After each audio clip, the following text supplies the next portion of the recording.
नरेंद्र मोदी जी की सरकार ने जहां एक और सामाजिक न्याय अधिकारिता मंत्रालय का बजट 28% की वृद्धि की है, वहीं दिव्यांगों के डिपार्टमेंट की जो इस साल के बजट में है वहां पर भी लगभग 30% की वृद्धि की है। मैंने पिछली बार भी दिशा कमेटी की मीटिंग में आग्रह किया था कि एक सर्वे किया जाए कि हमीरपुर में किन किन दिव्यांगजनों को अलग अलग उपकरणों की आवश्यकता है। मुझे प्रसन्नता है जिला प्रशासन ने एवं सामाजिक न्याय एवं अधिकारिता विभाग ने सर्वेक्षण भी किया।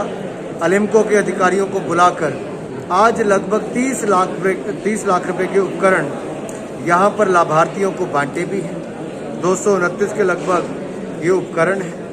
इससे लोगों को लाभ भी मिलेगा और उनके जीवन में जो रोज उनको अपने जीवन में कहीं ना कहीं दिक्कत आती थी चलने फिरने की, काम करने की, उसमें एक बहुत बड़ा मददगार साबित होगा। और हमने ये भी कहा है कि भविष्य के लिए अगर और लोगों की भी आवश्यकता होगी तो जिला हमीरपुर में एक भी दिव्यांग ऐसा नहीं होगा जिसको सुनने की या फिर सुनने के लिए जो मशीन लगानी पड़ती है उसके लिए हियरिंग एड जिसको हम कहते हैं, या बैटरी ऑपरेटेड जो व्हील चेयर है वो हो, फोल्डिंग व्हील चेयर हो, बैसाखी हो, MSID किट हो, या बाकी जो सुविधाओं की बात करने की बात है वो सारी ही समय समय पर इनको उपलब्ध करवाई जाएंगी ताकि हमीरपुर संसदीय क्षेत्र के हमारे जो दिव्यांग हैं उनको सब सुविधाएं मिले जिसकी उनको आवश्यकता है।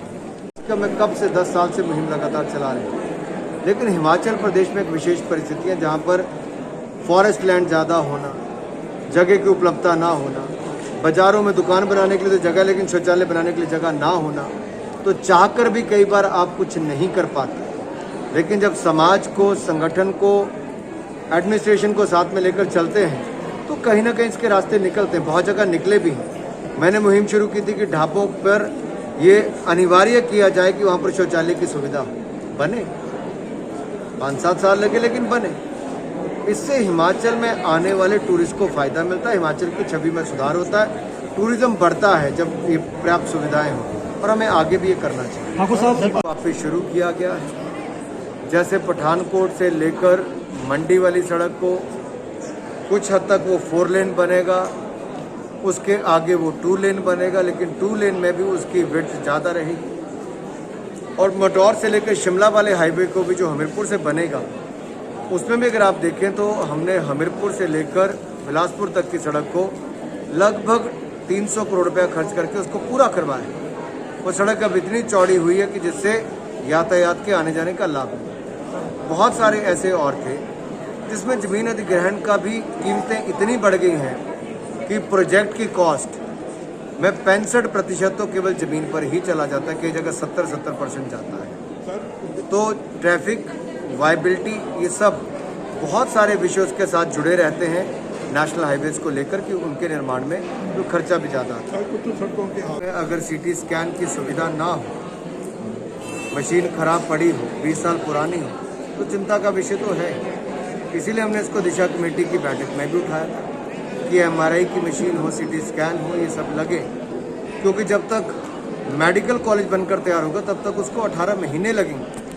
तो 18 महीने तक हज़ारों लोग बगैर मशीन के रहें, ये उचित नहीं है। हमने मीटिंग में एक रेजोल्यूशन डालकर भी प्रदेश सरकार को भेजने के लिए कहा है कि इसका जल्द से जल्द यहाँ पर CT स्कैन लगवा कर दिया जा सके ताकि लोगों को लाभ मिले, क्योंकि हेल्थ राज्य का सब्जेक्ट है।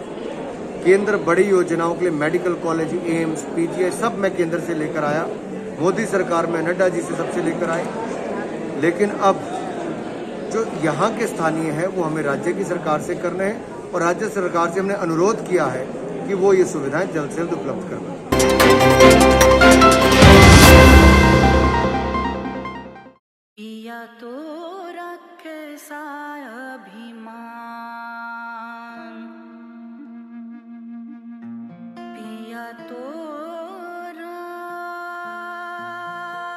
बीती यादों से नाता सहेजना सीखा,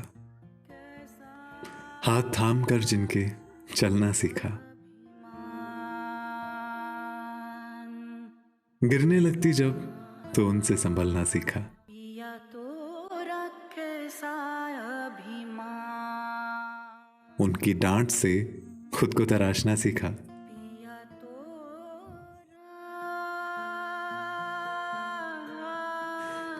घर से दूर होकर भी दिल को हमेशा यह एहसास रहता है, उनका प्यार और फिक्र हमेशा मेरे साथ रहता है।